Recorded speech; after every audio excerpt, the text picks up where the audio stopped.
Dinobots transform!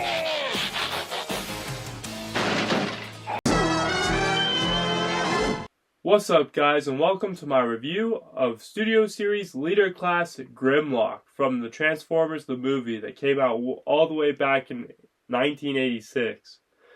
That's like forever ago. That's prehistoric for me because I was born in 2006.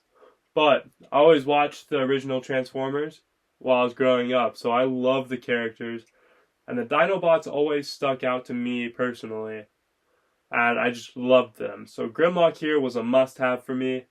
I waited until they were able to re-release him, and then I picked him up as soon as I saw him. So, without further ado, let's get into it.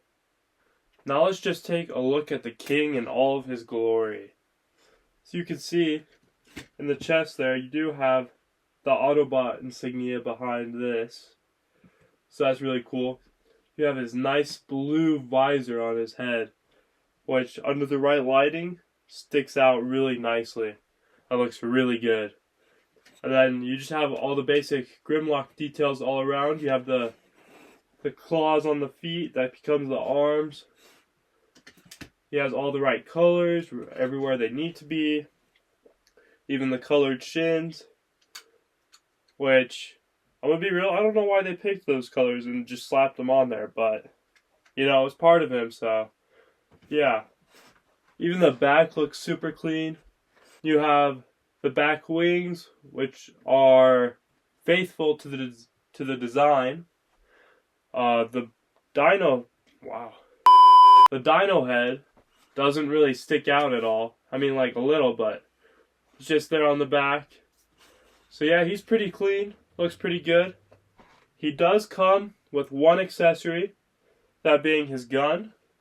You can go ahead and slap that in the fist. But if you're anything like me and you want to complete the Dinobots, once you get Swoop, you get his sword. So then he looks really epic holding that and the gun. So I personally display him with both of them in his hands, and he looks great. He does also come with this little guy.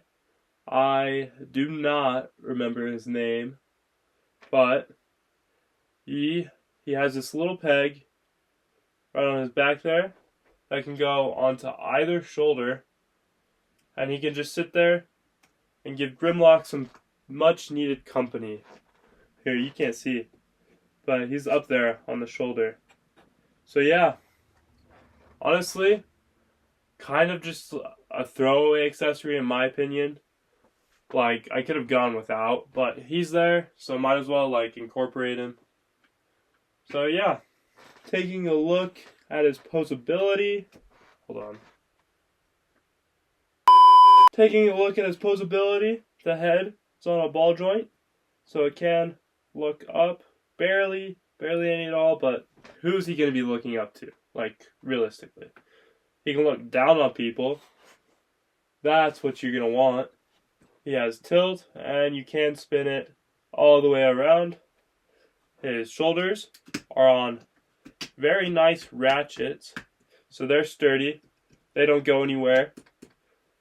They can go out to the side. They can go all the way around. His elbows bend as much as you need them to.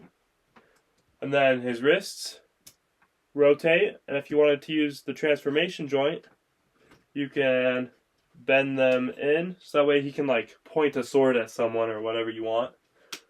And then you can articulate the dino claws, so he can have like a powered up fist. Yeah, that's pretty cool. And then he has a waist swivel, can go all the way around. Now for the hips, can go forward. Wow, I did not show you. Now for the hips, they can go forward all the way, back that far, and then he can do the full splits. Yay! You can rotate at the thigh.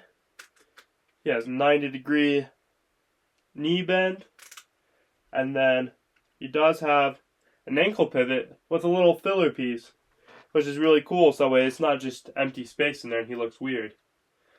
And if you wanted to, you can bend these however you want. You can make them look real funky.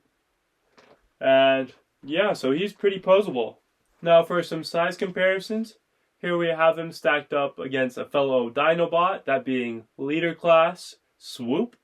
Here's a Voyager Class Junkion. I think this one is Scrap Heap, but I might be wrong. I get them mixed up all the time.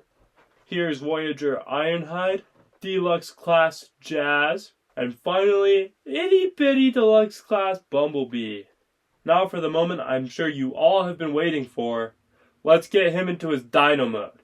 So to start, take the hands and just push them into the forearms there. Repeat for the other side. And then bend the elbow backwards on both sides.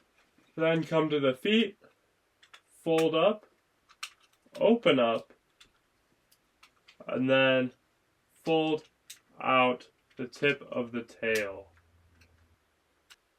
Then you're going to want to fold up the dino head to get it out of the way. Fold the leg, slide it over, and then fold it up the rest of the way until it tabs into place. And then repeat for this other side. And once you have them both tabbed in, tab them into each other. Then come around and fold the tail over the thighs and tab it together. Next, come to the torso and pull it out and then down until it tabs into place. Fold the robot mode head down, fold these around and tab them into each other. And then fold the dino head down. And then fix the legs so that way he can stand. Fold the head back down. Fix the hands.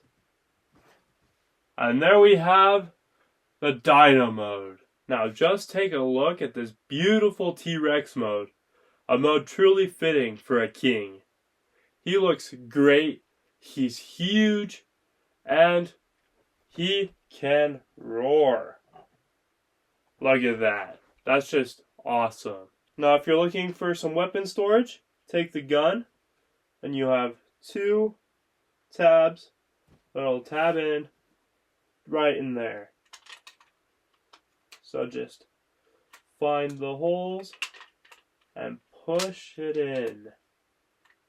Something I struggle with apparently. And there's his gun stored away. Now if you wanted to store the sword from Swoop, it does have a peg there that can go into any port you like. So he can basically, he looks kind of like a knight, a dinosaur knight in this, like this. He could grab his sword or something. But yeah, there's the weapon storage. And if you wanted this guy to ride him, you can use these cutouts on his legs to go onto the tabs on his neck. You just gotta situate it. And then there he is, riding Grimlock. So yeah, pretty epic. Now for Dino Mode articulation, the head can move up and down. It can go all the way back using transformation, but that looks weird. It can rotate side to side. The mouth can open up and close. The arms can pop out apparently. But you can see ball joint. Let me just get that back in. But yeah, it can move all the way around there. Has a hinge here, so he can wave goodbye to someone. And then for the hips, it's the same shoulder ratchet joint as the robot. And then you have this, which can bend all the way back if you want, so you can kick like a soccer ball or something. And then for the feet, the claws can hold like that, which I find very useful for when he's standing on figures and like showing his domination. Now if you were wondering, he is in fact blaster effect compatible. There's that little peg in there that you just put it on. And boom! That is like one of my favorite features is when the dinosaurs can like shoot out their mouth or like breathe fire or anything. Like the dinos and the dragons, yeah, they need this. Now here for some alt mode size comparisons. Here we have the Leader Class Studio Series 86 Swoop, Voyager Class Scrap Heap, Ironhide, Deluxe Class Jazz, and finally, Bumblebee. So overall, this figure is great. If you can find him, you should pick him up immediately. He's big, which is really what leader classes should be. He has all the details you want. He's commanding. He's really poseable. Like, just pick him up. But anyways, that's been my look at the Studio Series 86 Leader Class Grimlock. And I'll see you in the next one.